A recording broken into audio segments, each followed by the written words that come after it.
Hello friends, welcome to your favourite channel.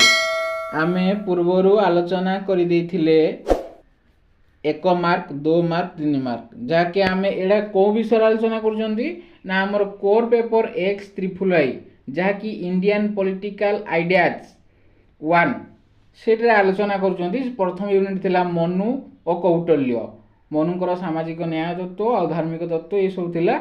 बर्तमान पे आमे 1 मार्क 2 मार्क 3 मार्क आलोचना करि दैछंती। आज आमे आलोचना करिबा लॉन्ग क्वेश्चन। प्रथम क्वेश्चन अछि मनुश्रुति पुस्तक विषय सम्यक धारणा। मनुश्रुति रो रचना केबे होइथिला यह स्पष्ट प्रमाण नाही। केही केही यार रचना ख्रीष्टपूर्व 900 रे होइथिला बोली कहंती। आचार्य बृहस्पति मनुश्रुतिर अनेक स्थान रे उदाहरण प्रदान करछन। मनुश्रुतिर अनेक स्थान रे कोन करछंती उदाहरण प्रदान करछंती। तांको मतरे ख्रीष्टपूर्व 5म शताब्दी रे मनुश्रुति रचना होइतिला। आचार्य बृहस्पति मतरे कोन ख्रीष्टपूर्व 5म शताब्दी रे मनुश्रुति रचना होइतिला। डॉक्टर हंटर मनुश्रुति रो रचना पूर्व ख्रीष्टपूर्व 600 रे होइतिला बोली उल्लेख करछंती। सार विलियम जोन्स आ वेल्सन को मतरे यह ख्रीष्टपूर्व 5म शताब्दी रे रचना होइतिला बोली याज्ञ बाल्यक स्मृतिर व्याख्याकार विश्वरूपर मनुश्रुति 200 श्लोक रु उद्धृत करिसंती। मनुश्रुतिर इंग्राजी अनुवाद 1794 मसीह रे आर्डिनेशन ऑफ मनु शीर्षक विलियम जोन्स प्रकाश करथिले। केतेक विद्वान मनुश्रुति रामायण महाभारत रो पुराण दाबी बोली कहछंती। केतेक विद्वान माने कोन कहछंती मनुश्रुति हेउचे रामायण आ महाभारत रो पुराण बोली दाबी करिसंती। ताहले आमे ए सब जानिले मनुश्रुति केबे कोन होइथिला या स्पष्ट प्रमाण नाही। किए कोनती मनुश्रुति 900 ख्रीष्टपूर्व रहिथिला, किए कोनती 600 आ किए मध्ये कोनची 5म शताब्दी ख्रीष्टपूर्व रु होइथिला। तेणु आमे यह ठीक से जानना दी। तेणु आमे केवल जानचंती मनुश्रुति रे 12टी अध्याय अछि, 200टी श्लोक अछि, एतिके आमे जानचंती। तापर आमे नेक्स्ट जिबा मनुश्रुति मत लागुची तो आपण माने एइटा मन रखले हो। मनुश्रुति 900 ख्रीष्टपूर्व रे हेतला। आपण माने जोड सर्च करिवे एइटा ही आसीबो। मनुश्रुति 900 रे ख्रीष्टपूर्व 900 रे होइतला बोली कहंती। छाडो चलो हम नेक्स्ट जिबा। मनुश्रुति रे 12टी अध्याय अछि। समग्र मनुश्रुति 12टी अध्याय रे विभाजित। समस्त हमर जो मनुश्रुति अछि केतटी अध्याय अछि 12टी अध्याय अछि। जेउ विषय रे वेद पुराण रामायण एवं महाभारत स्थान पाइछि सही विषय गुड़िक मध्य रे मनुश्रुति एक स्वीकृत प्रदान करा जायछि। मनुश्रुति 12टी अध्याय स्पष्ट उत्पत्ति धर्म संज्ञा संस्कार विधि ब्रह्मचारी कर्तव्य राजधर्म राजनीति सामाजिक व्यवस्था पति पत्नी कर्तव्य दाय जहाँकि संपत्ति भाग चारि वर्णर कर्तव्य विभिन्न पापर प्रायश्चित आउ कौन वैदिक कर्मर श्रेष्ठता एवं मोक्ष प्राप्ति वर्णना करा जायछि 12टी अध्याय भितर। ताहले नेक्स्ट जिबा सब 12टी अध्याय गोटे गोटे हम पढ़िबा। ताहले आमु तो एते पढ़ाइले टाइम हबोनी, तेणु करी मु आपण मानु देखि देउछि, आपण माने नोट करि नियंतु। प्रथम सह से आलोचना करछि कोन ना हमर वर्ण धर्म विषय रे। प्रथम अध्याय रे से आलोचना करछि जेकि वर्ण धर्म हमर 4टी वर्ण अछि जाकि कोन हमर ब्राह्मण क्षत्रिय वैश्य शूद्र। प्रथम अध्याय रे यह वर्णना अछि। तापर द्वितीय अध्याय को जिबा। द्वितीय अध्याय अछि धर्म धर्म लक्षण विषय रे अछि जाकि हमर देला कोन धर्मर लक्षण धर्मर मूल वेद श्रुति साधु मानकर आचरण आत्मसंतुष्टि आ द्विज मानकर संस्कार भजन नियम भजन केंथ आवश्यक आ वैष्णव आ ब्रह्मश्री देश मध्य देश आचार्य आर्यावर्ती ये सब अच्छी आपण माने याको नोट करि नियंतु। तापर अछि कोन तापर अछि 4टी वर्णर विवाह विषय रे नियम अछि। 3 नंबर अध्याय रे 4टी विषय रो विवाह कथा वर्णना अछि जाकि केउ जाति पई केउ प्रकार विवाह उपयुक्त पति पत्नी कर्तव्य गृहस्थ जीवन प्रशंसा अतिथि सत्कार आ पंच महायज्ञ विस्तृत वर्णना उल्लेख अछि गुडा तृतीय अध्याय रे। ता चतुर्थ अध्याय रे अछि गृहस्थ श्रम समय जीवन विधि व्यवहार यज्ञ वेद अध्ययन स्नातक सातक आचार विधि अनाध्य नियम ये सब अच्छी आपण मैंने स्क्रीनशॉट नहीं नोट तैयारी करनियंतु परीक्षा समय रे बहुत उपयोग पाइबे। तापर अच्छी 5 नंबर अध्याय रे भक्ष्य मांस एवं पनीपरिया जन्म मरण समयर अशुद्धि रसुण आदि भक्षणर प्रायश्चित यज्ञ पाई पशु बलि संपिंड समनर्दंग संज्ञा विभिन्न वस्तुर स्पर्शर शुद्धि स्त्री धर्म नारीर स्वतंत्रता निषेध नारी द्वारा पृथक यज्ञर निषेध पवित्रता व्रत पुनः विवाह गृहस्थ धर्म समय एटा कौन अच्छी 5म अध्याय रे वर्णित अच्छी। तापर अच्छी बानप्रस्थ समय बानप्रस्थर दिनचर्या विषय रे कौन अच्छी आमर 6 नंबर अध्याय रे वर्णित अच्छी। स्क्रीनशॉट मानियंतु द्विजंग पाई 10 प्रकार धर्म पालन मोक्ष प्राप्ति वर्णना अच्छी। तापरे नेक्स्ट जीवा राजांकर न्याय विषयक कर्तव्य कथा वर्णना अच्छी पढ़ी नियंतु। तापर आइला राजांक न्यायालय को जीवा 8 नंबर रे कौन अच्छी ना राजांक न्यायालय को जीवा दंड लक्षण चोरं को दंड नारी व्यवहार रे नारी साक्षी देबा नाबालिका विधवा असहाय लोक कोशिति संभाली राजांकर कर्तव्य विभिन्न अपराधी को दंडर 10 स्थानर वर्णना धर्म अधर्म शासन को लाभ क्षतिर वर्णना पागली कन्या सहित विवाह करिबा उपरे दंड द्विज को मागिबा शूद्रंक दंड विभिन्न अपराध दंड वर्णना अछि। अच्छा द्विज कौन कि द्विज होउची कौन भल भाव बुझाऊँ टे बुझु ध्यान देकी बारंबार ये शब्दटी आसुची द्विज आमर 3टी वर्ण पाइबे आ गोटे वर्ण पाइबनी जे कि शूद्र ना द्विज कौन ना जन्म हैला बेले समस्ते कौन जाति था शूद्र था आ जन्म हेबा परे से जे कर्म करती से अनुसार आम कौन हुए जाति हो जाए तेणु द्विज केवल 3टी जाति को प्राप्त जो मैंने जन्म होती जो कौन आमर क्षत्रिय रे जन्म होती ब्राह्मण रे जन्म होती आमर वैश्य रे जन्म होती से 3 जाति को केवल द्विज मिलिबो। आउ जो चतुर्थ जाति रहिला जहाँकि आमर कौन शूद्र से द्विज मिलिबो नाही। द्विज कौन ना जदि से माने ब्राह्मण जाति रे जन्म होती किंतु काम करुचंती आमर की काम करुचंती युद्ध काम करुचंती से क्षत्रिय हो पारिबे माने से जन्म हैला बेले गोटे जाति थिला तापर से कर्म अनुसार आ गोटे जाति हो गले से हो पारिबे क्षत्रिय। एई जो जन्म होबा गोटे जाति आ गोटे जाति रे कौन हबा काम करिबा बा आ गोटे जाति काम करे से जाति हो जिबा सेटा कौन द्विज कहा जाए। ताने बुझी पारले द्विज केवल की हो पारिबेनी जो माने शूद्र से माने हो पारिबे ना। तापर स्त्री पुरुषर धर्म स्त्रीर रक्षा पवित्रता प्रशंसा स्त्री मानकर जन्मदोष प्रजा मानकर वर्णना नारी प्रशंसा नारी धर्म नियोजित निंदा वर्ण संस्कार काल पति विदेश जीवा पत्नीर कर्तव्य जदि पति विदेश पलैछि तार पत्नीकर कर्तव्य कौन हेबो विवाहर आवश्यकता संपत्ति विभाजन नियम ये सब कोटारे वर्णित अछि आमर कौन मनुस्मृति वर्णना अच्छी केते भागर आमर 9म अध्याय रे अच्छी।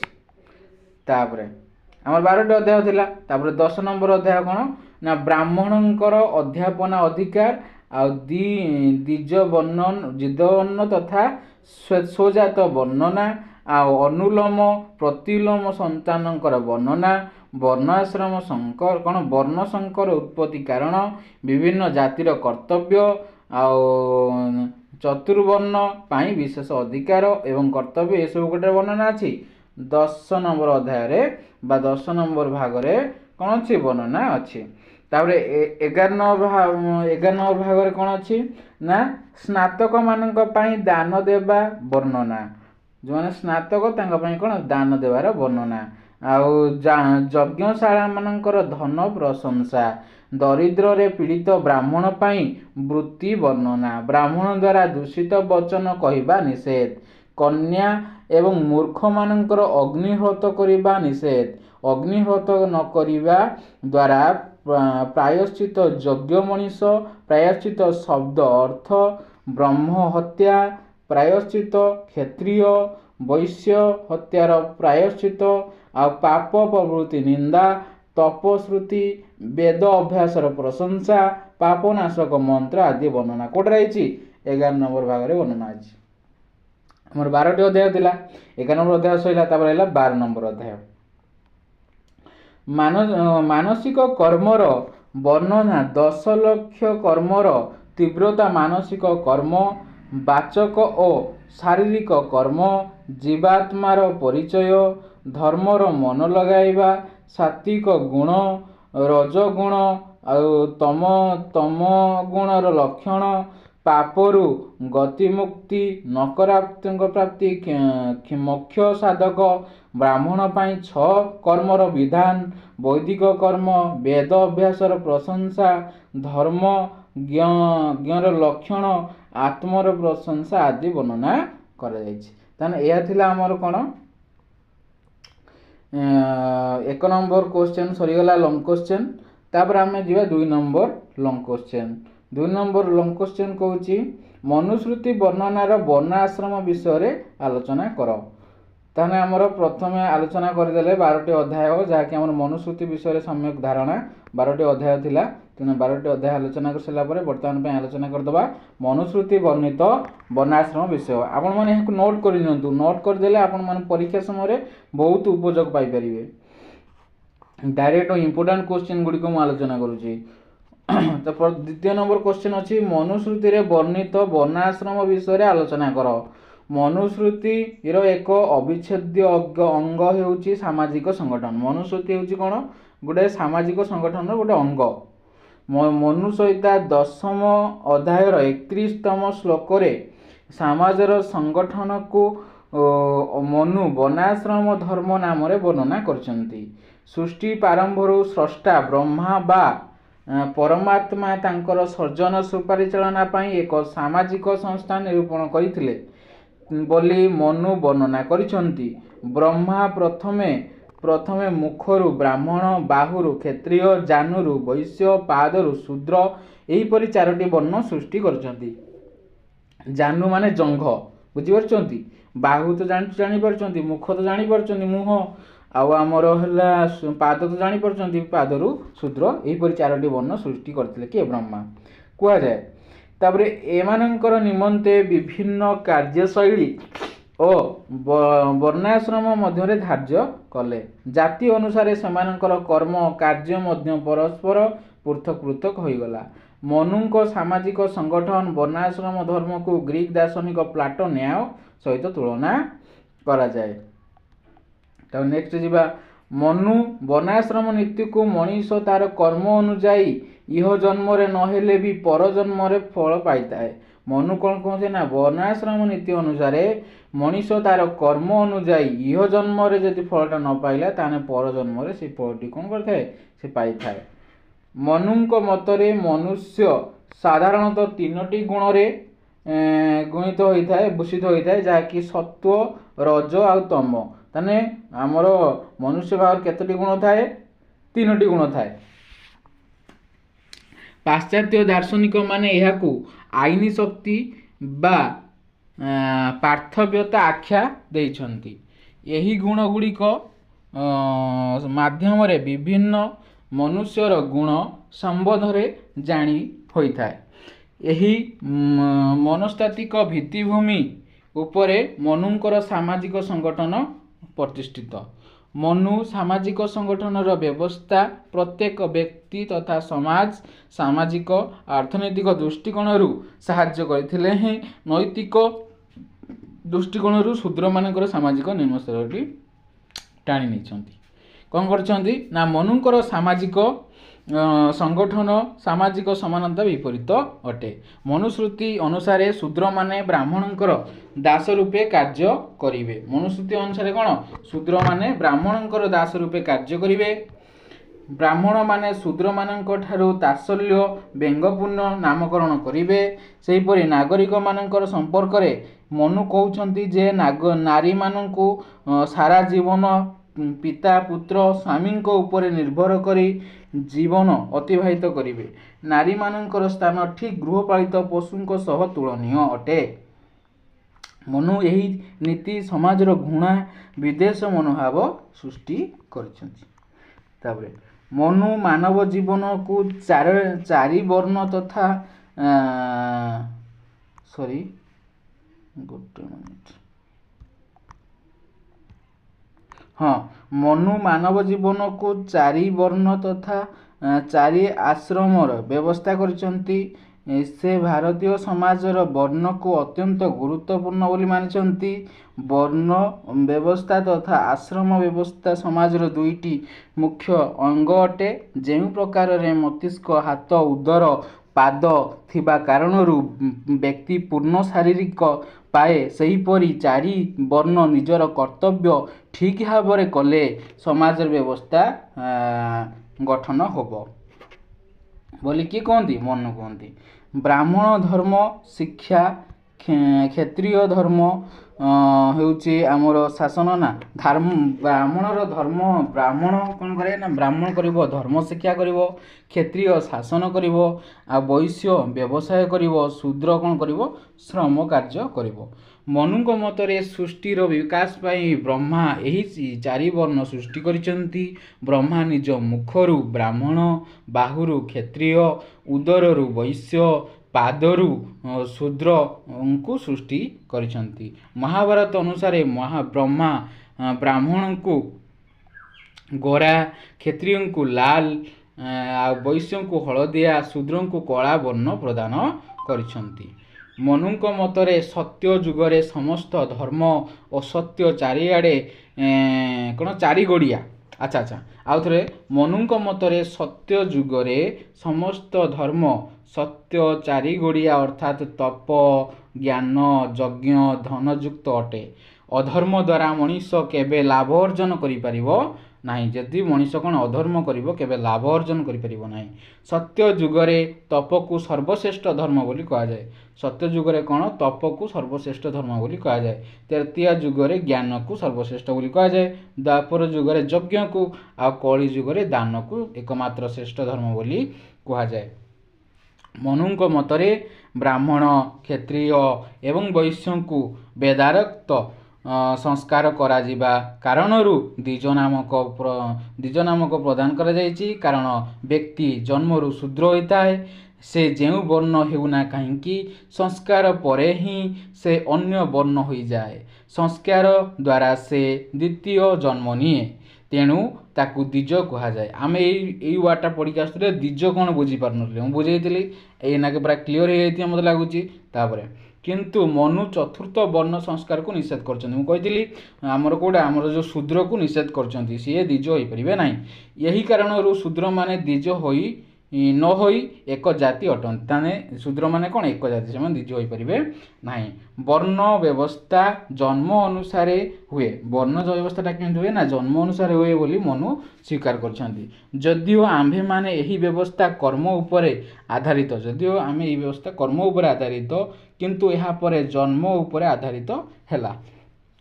ये पूर्वर कौन थी आम कर्म आम जो कर्म करती से अनुसार आम जाति पाती किंतु यहाँ पर कौन ना जन्म उपर आधारित होगला। पुरुष सर्वश्रेष्ठ अंग मुख्य होइतिबारु एवं ब्राह्मणर मुखरु जन्म होइतिबारु कारण सेमाने समाजर सर्वोत्तम स्थिति रहिले। क्षत्रिय ब्रह्मांक बाहुरु होइथिबारु सेमाने शक्तिशाली हेले एवं समाजर सुरक्षा नियोजित हेले। समस्त वर्ण लोकंको नियम भितरे रखिबा समाजर व्यवस्था को बजाई रखिबा क्षत्रियर मुख्य काम अटे। वैश्य शूद्र तांको अधीन रे कार्य करती का अधीन रे क्षत्रिय अधीन रे। समाजर तृतीय वर्ण होउची वैश्य एमाने ब्रह्मांक जंघरु सृष्टि होइथिबारु होइथा कारणरु एमाने मुख्य कार्य हैला कृषि और वाणिज्य। समाजर आर्थिक व्यवस्था को ठीक रखा एमानकर दायित्व। समाज रे किपरि आर्थिक व्यवस्था ठीक रहिबो सेटा वैश्य माने स्थिर करंती। ता चतुर्थरे अइला चतुर्थर वर्ण उत्पत्ति ब्रह्मांक पादुर होइथिबारु समाज रे एमानकर स्थिति सर्वनिम्न अटे। तेणु एमानकर संस्कार निषेध होइछि निषेध कर जाइछि। तेणु एमानकर संस्कार को निषेध जाके द्विज होई परिबनि। एमाने द्विज मानकर सेवा पाई कुहा जाय। एमाने द्विज मानकर कोन करंती सेवा करंती।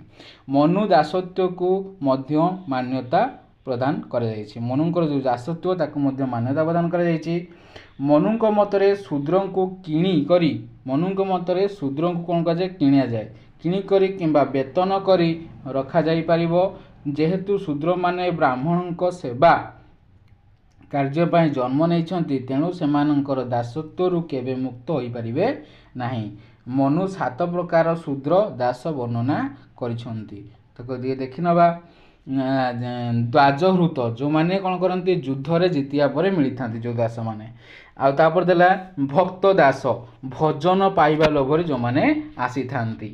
आउ गृहज द्वार को नहीं आसी कोन द्वार को नहीं थिबा दास दासी जो माने द्वार को नहीं थांती से मानन को गृहज कहा जाए। गृहज कहा जाए। कृतदास जो मानन को पैसा देकी जो दास मानन किणाई जाए ते मानन कहन कृतदास। तापरे कहा द्वारा प्रदान कराइथिबा दास। तापरे पितृपुरुष पारंपरिक दास होया रहिथिबा व्रत जो माने पितृपुरुष अनुसार हमर कोन हमर दास होइके रहिचंती। तापरे दास ना दंड दास ऋण आदि परिशोध नियम स्वीकार करिथिबा दास। ए 7 प्रकार दास के मनु आलोचना करचंती। तापरे देखिदबा मनु दासत्व को स्वीकार प्रदान करी कहिसंती जे वर्ण व्यवस्था को ओलटा कर्म रे लागू करा जाई परिबो नाही। अर्थात एक ब्राह्मण अन्य एक ब्राह्मण दास होई परिबो नाही। एक ब्राह्मण अन्य एक ब्राह्मण रो कोन दास होई परिबो नाही।